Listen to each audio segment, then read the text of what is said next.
Hello, you're watching ITV News Meridian. The headlines where you are this evening. The southeast prepares for Storm Eunice. Winds of 80 miles an hour, warnings of major disruption and damage as the Met Office puts us on amber alert. Yes, it's likely to be the worst storm in recent years. I'll be here with the latest on the severe weather and what we can expect. Parents of children with special educational needs in Kent say they're in the dark over planned changes to their school transport. Also this Thursday evening, from spam fritters to meat-free mealtimes, the changing face of school dinners. If that means free, good, nice school lunches, then hey. And it's showtime. Ballroom stars Anton de Beek and Erin Bogue hit the dance floor again for audiences in the southeast. Good evening. Weather experts, emergency services and local authorities say tomorrow's storm will be the worst to hit the southeast of England for a decade. The Met Office has issued an amber warning, meaning there could be damage to buildings and danger to life. People are being advised to stay indoors where possible as winds reach 80 or even 90 miles an hour.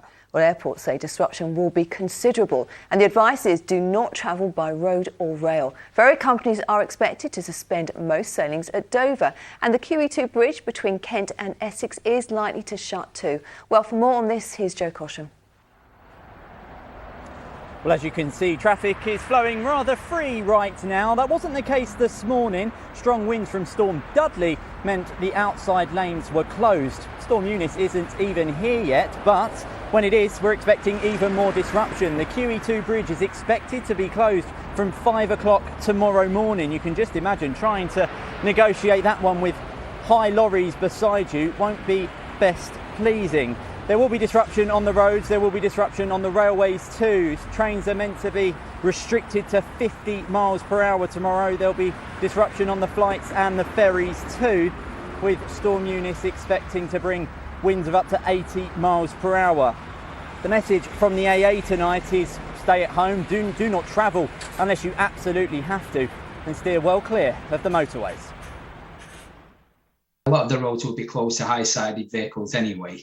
But if you are on those roads and you do happen to be passing a high-sided vehicle or a vehicle towing a trailer, for instance, I would really give them a wide berth and try and stay behind if you can. If you do need to pass, then, make sure you have plenty of room. Well, the Met Office's amber warning means that flying debris could result in a danger to life tomorrow.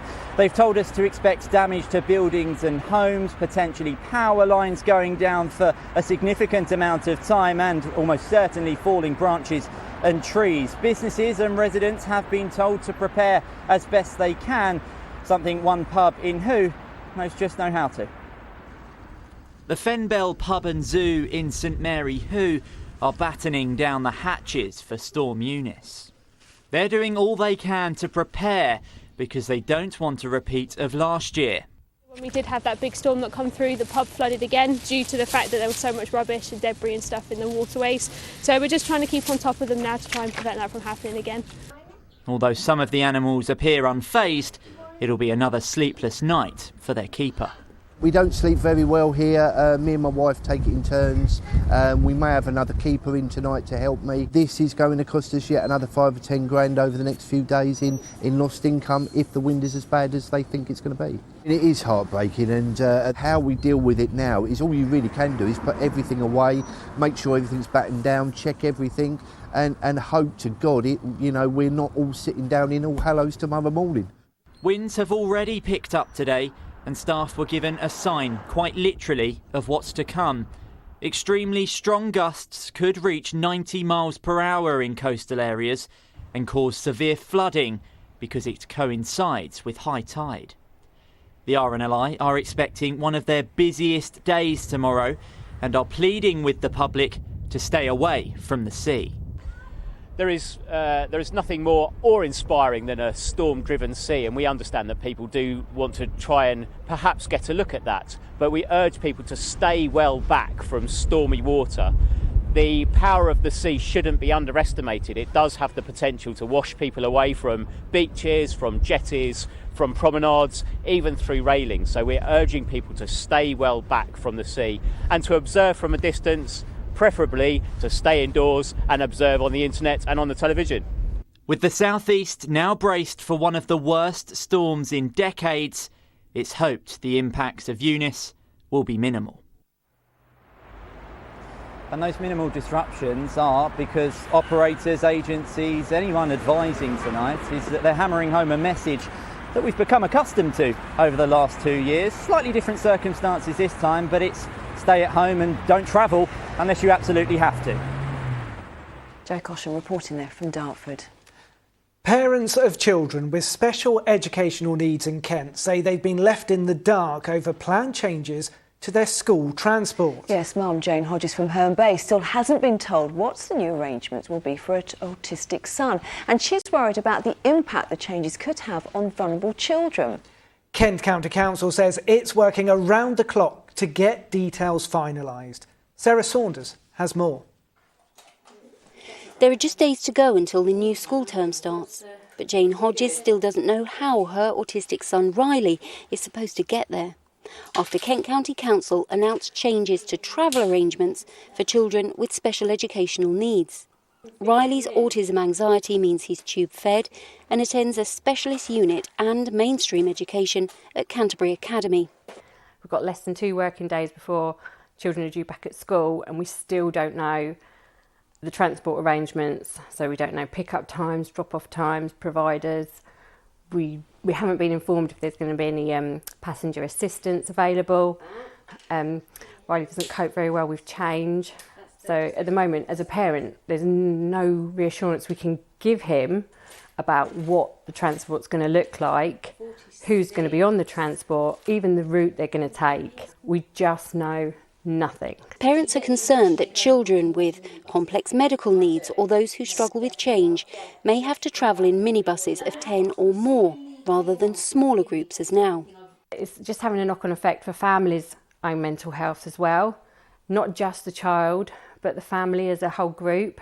You know, people have been through a lot recently and this just doesn't help.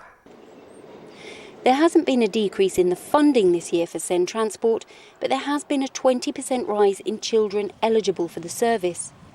Kent County Council says we had hoped to be able to contact all families about the new arrangements before the half-term holiday got underway. Unfortunately, it's taken longer than we anticipated to allocate transport to 5,500 students. We're working around the clock to get these arrangements finalised. In the meantime, parents like Jane have been advised to work things out for themselves for now. Sarah Saunders, ITV News, Herne Bay. A man has been arrested for climbing on top of a Eurostar train at St Pancras, not only halting international services, but all southeastern Javelin services from the station too. Emergency services and St Pancras staff spent time talking to the man on top of the carriage. A British Transport Police spokesperson said he was assessed by paramedics and arrested for obstructing the railway. He was taken into custody. Police have named the suspect they're searching for in connection with the suspected acid attack in Eastbourne. Bradley Moynes is reported to have thrown an unknown substance at 3 men outside the Blue Bar Cafe on Friday night. One victim was taken to hospital with serious eye injuries. You're watching ITV News. Meridian coming up. That all-important weather forecast with Holly ahead of Storm Eunice. And we find out if our reporter Natalie Ball can keep up on the dance floor as she meets Anton and Erin. And you can find more on today's top stories on our website. Go to itv.com/Meridian. You can call us on 0808 1010 095. And remember, you can also follow us on Facebook and on Twitter.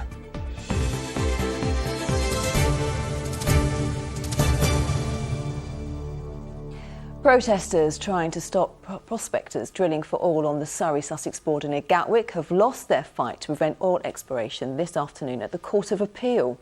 They'd said that the countryside around Horse Hill would have been irreparably damaged had the project gone ahead. Well, Phil Hornby has sent this from the Court of Appeal.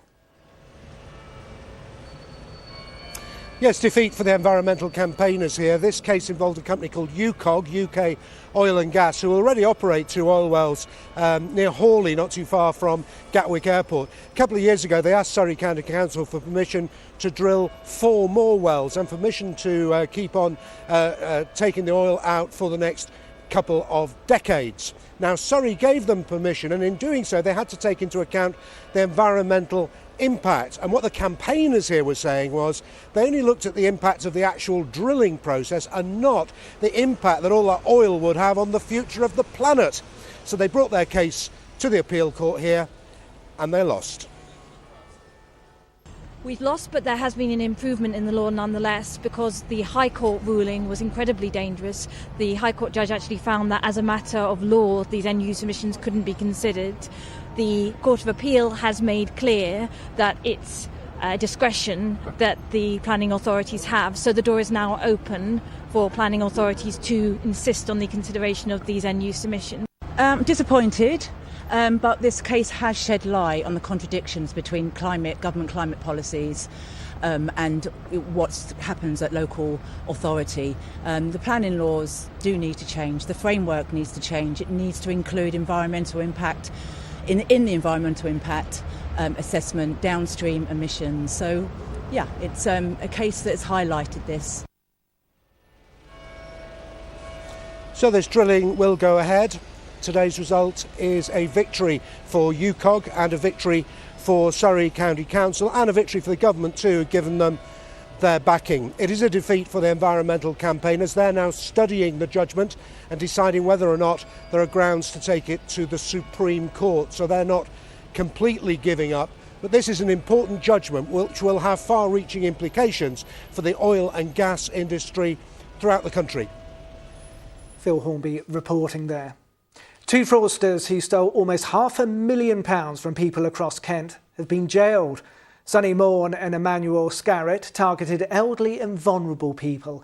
They charged huge fees for poor building work and on at least one occasion pretended to be a police officer. They were sentenced to a combined total of 9 years. Brighton's been listed as one of Britain's top 10 cycling cities. The survey by the engineering firm Kohler's rated towns and cities according to bike usage, number of cycle lanes and cycle high schemes. Brighton, despite its hills, was not far behind Reading, Bristol and the winner, London. ITV News has learnt people going through treatment for cancer are already relying on grants from charities to pay for their energy. That's before an average 54% increase in our bills comes into force in April. Well, keeping warm is vital to aid cancer recovery, and many patients say the added financial pressures associated with their illness is having a big impact. And Rick Birdie has been speaking to some of those affected. Christopher Farrell lives in St Leonards-on-Sea in East Sussex. 15 years ago, he was diagnosed with lung cancer and vividly remembers what a frightening time it was financially. Already, they're terrified. Or, I haven't got the heating on and I've got a couple of blankets. And I know that when you're having chemo, your body temperature just shot. You're ill, you feel ill, and... I really feel sorry for some of them. I really feel sorry for some of them. I just wish I had either a magic wand or a big bag full of money. Cancer patients will often feel cold and fragile after treatments. The idea that some might not be able to afford a warm home is especially heartbreaking for people like Ruth, who was diagnosed with breast cancer in 2019. People are aware that you obviously with chemo you lose your hair, but you also lose your body hair as well. So you lose that extra little bit of layer, but it's also your body's really uncomfortable, it's really tired, it's fighting all these chemicals that are put in, and you lose your own immune system. So you need to keep warm and you need to keep comfortable and you need to keep positive, and without those 3 things it's really, really tough. Cancer charity Macmillan has already handed out over £1 million in the last 3 months to help support cancer patients who can't afford their energy bills. They say it's the #1 issue that people with cancer are asking for help with. cancer doesn't just stop at the hospital. You know, it affects every aspect of a person's life. We've had a significant uptake in people calling our support line to get energy advice. Understandably, this is people who may be going through already, you know, a nightmare situation where they have been diagnosed with cancer and they're going to have to go through long-term treatment. But now on top of this, they've got these extra costs. The government say they are committed to supporting vulnerable households with heating their homes, and they're giving a £9.1 billion support package to help families dealing with rising energy costs. For Ruth and the thousands of others like her, keeping warm is an added worry she says she wishes she could live without. Amrit Birdie, ITV News. Now, a fall in the expected number of train passengers over the next couple of years could lead to a shortfall of £20 billion in ticket sales by 2025. That's according to research released this week by Imperial College London. With big rail fare rises also due next month, ITV's Tonight programme has been investigating whether the industry is heading for a new crisis. Michael Sibbett has more. £10 billion. That's how much the government had to spend during the pandemic to keep our trains running. A short-term fix to a short-term problem, you might think, but subsidising the railways has happened for years. Almost a third of train revenue comes from the taxpayer. Very few railways actually make a profit. So I can give you a simple figure here. Before the pandemic, a rail ticket was subsidised at 6 pence per passenger kilometre travelled. So you can see that's an awful lot of money. Every kilometre a passenger travels, that's 6 pence of your money and my money. The cost of travelling by train has gone up 50% in real terms in the last 25 years, and ticket prices are going up again in March by 3.8%, the biggest increase in almost a decade. My top tips for saving money on rail fare is book in advance. Think about group travel. If you're booking with your family, buying all your tickets as a bunch, that can often give you a discount. There are rail cards that can give you a discount. Think about travelling off-peak as well and super off-peak, because often that's where the cheapest fares are. On ITV's Tonight programme this evening, they'll look at the speed and environmental impact of train travel, and journalist Adam Shaw speaks to the Transport Secretary. The fare rise that's going to come through is actually going to be below inflation, so it means actually a real terms cut in the cost of using the railway. And I think that gets the balance about right. Train fares themselves are very confusing. Why is it so complicated? I absolutely agree. I mean, one of the great mysteries of rail fares is why it's so confusing. And one of the things that we're going to completely transform through Great British Railways is much simpler ticketing. Great British Railways is the name of the new public body that will run the public sections of the rail system from next year, and they've got some work to do. A poll of 2,000 people for the Tonight programme found that almost half thought train travel was not good value for money. Not a good time, then, to put up fares again. Michael Sibbett, ITV News. And you can see more from the true cost of train travel tonight on ITV from 7:30. So don't miss that. Now, they've been dancing together for 24 years, and you will know them from their appearances on the television programme Strictly Come Dancing. Now, Anton de Beek and Erin Bogue are paying tribute to some of the world's greatest showbiz icons as they take to the dance floor at venues across the region, including Eastbourne and Southend. Twinkle-toed Natalie Bohr went to meet them at the Anvil in Basingstoke.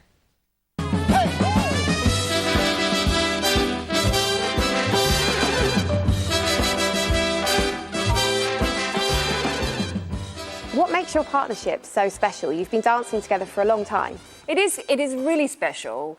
And if you'd asked me 25 years ago if I'd still be dancing with you, actually going out and doing shows with you 25 years later, I wouldn't have believed it. But it is really nice walking out on stage with Anton, and we know each other. It's almost like I know what you're going to do before you do it. Sometimes you might throw in a surprise or two. Yes, mostly to myself. I tend not to know what I'm going to do. It's lucky you know what I'm going to do. I wish you'd tell me in advance. How do you prepare for a show like this? There's so much involved. This year we've chosen great icons rather than sort of picking just sort of great numbers that we reproduced and stuff. And in the first half of the show, it's a celebration of all the British icons, and the second half, all the American icons. So we've got everything from Elton John, Tom Jones, Fred and Ginge, of course. Oasis. And have you got a favourite dance that you like to perform together? Well, my favourite dance has always been the quick step. I love it. And actually, our quick step this year, which is to Oasis, I come out in this incredible dress, which I really love. And we fly around the room. We actually literally barely fly around touch the room. the ground. And so it's still my absolute favourite. What's your favourite? Well, I don't mind the quick step, don't get me wrong, it's quite exhausting these days. I like something a little more sedate, something where perhaps I could sing halfway through for a little bit, just as a rest. Well, it's a break. As a break. Erin, you did 10 series of Strictly. Yes. Do you ever miss it? There are some things that I greatly miss about Strictly Come Dancing, especially like the adrenaline rush just before you're about to take... There's nothing quite like it, though, when they announce you and your partner taking to the floor. And Anton, your 19th series. Yes. This year, you're first as a judge. Yes. How did you find it compared to being on the dance floor? I was delighted to make the final. That was thrilling. That was my favourite bit. I enjoyed it enormously. It was... I loved over the years competing with my partners. This year, it was so nice to see everybody competing and being able to try and help them with your comments, just to say, keep your arm up, we'll do this, and moving forward, try that, and then see them develop over the weeks. What would your advice be to anyone who wants to take up dancing but perhaps feels they don't have the ability or the confidence to do so? I wouldn't worry about ability and confidence. Go along, have some fun with it. Yeah. That's the joy of it, really. And when you get into a class of people aren't bothered about ability. Everyone's just doing the same thing, having a great time, and that's the thing. Now, I know in a minute you're both going to have to go off and get ready for tonight's performance, but hopefully you might be able to show me a few steps before you go. Yes. Shall we? What shall we show her? Would you like to have a go?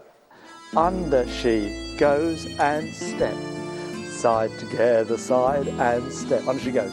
Under she goes and step, side together, side. I love that. And step. She's off. Side, under she goes. She's a leader. Well, nobody is going to pay to see me dance, so over to you two. Thank you very Show much. me how it's done properly. We will. Give it a little go. Probably. Oh, you make it look so jazz easy. it up a little bit with Erin, so that we can maybe just one, and then she can do a bit of that to there, and look at that, off she goes, and finish on me. Lovely. Thank you, guys. Good luck with the tour. Thank you. Thank you, my darling. Oh, I just love Anton. Fancy moving like that. I'd love to dance. I know. Natalie Ball, though. 7. I'd give her a 9. You're so mean. Now, school dinners have gone through some transformation over the years, from old favourites, spam fritters and rectangular pizza slices, to jam roly-poly and my favourite Arctic roll. But some items healthier than others. Well, now a school in Sussex has revolutionised lunchtimes by introducing what's believed to be the first plant-based school kitchen in the UK. There's no meat on the menu, but vegan options instead. So how are the pupils finding the food? James Dunham has been to find out. Hi, do you like salsa? Oh, yeah. My own made salsa. It's very nice.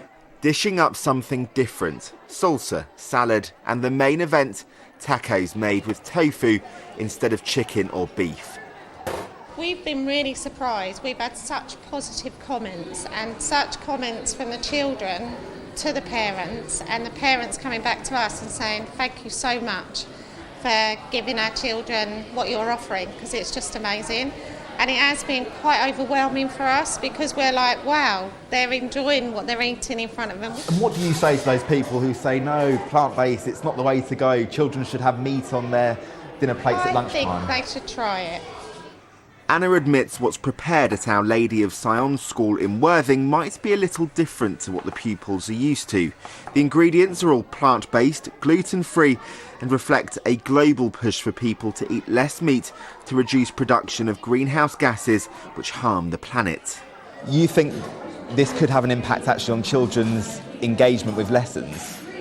Definitely. I think, nutrition is going to bring about energy, and we need these young people to have energy in the classroom. Parents have said, oh, my children still want to eat meat, and we're saying we're not anti-meat eating at all, and children still bring meat in their packed lunches if they choose to.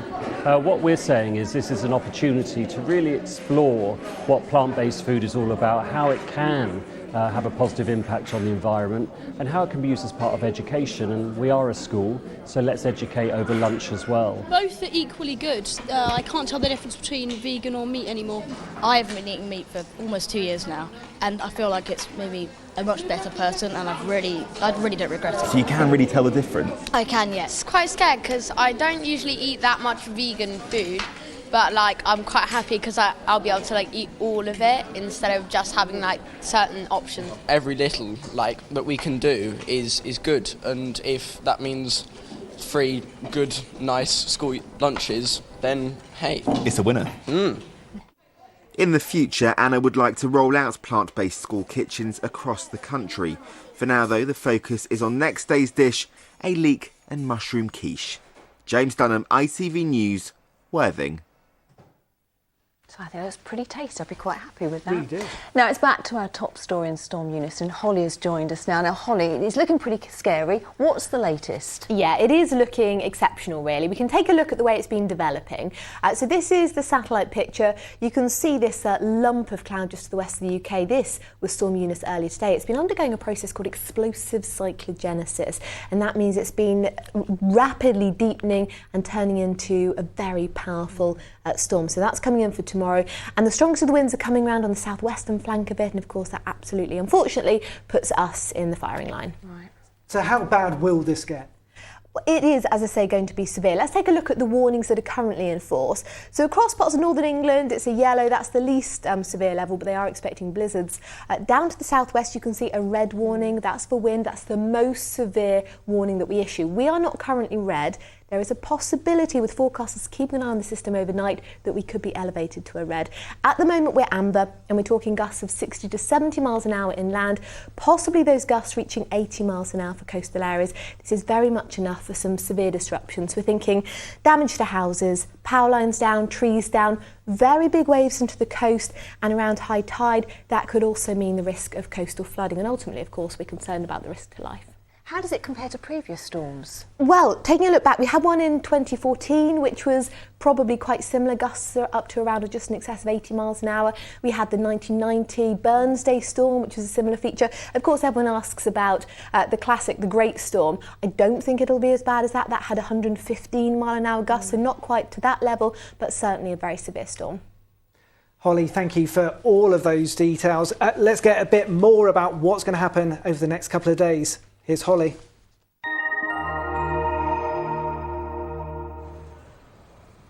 Feels like home, whatever the weather. Valent Boilers and Heat Pumps sponsors ITV Meridian Weather. Storm Eunice bringing some exceptional weather in the next 24 hours. We're talking gusts of 60 to 70 miles an hour then inland, potentially a bit more than that.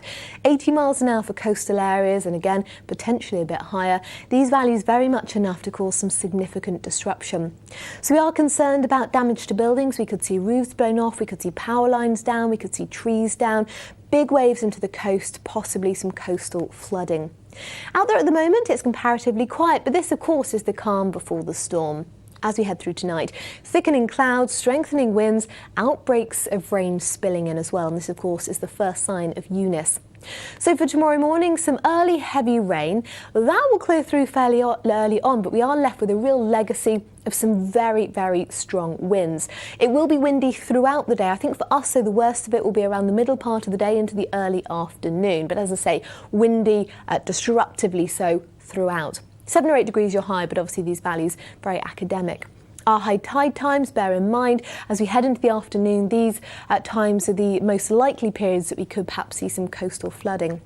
And then unfortunately, we don't really get a let-up as we head through the weekend. Still a very unsettled look to things. I think on Saturday we could well see coastal gales, outbreaks of rain, and some strong winds continue into Sunday as well. Do take care. Valent sponsors ITV Meridian Weather. So no end in sight for this stormy weather, is there? Now, in just a moment, the ITV Evening News with Mary Nightingale. For now, from the team here at ITV Meridian, thank you for watching. Take care this evening and tomorrow. Bye for now. Bye-bye.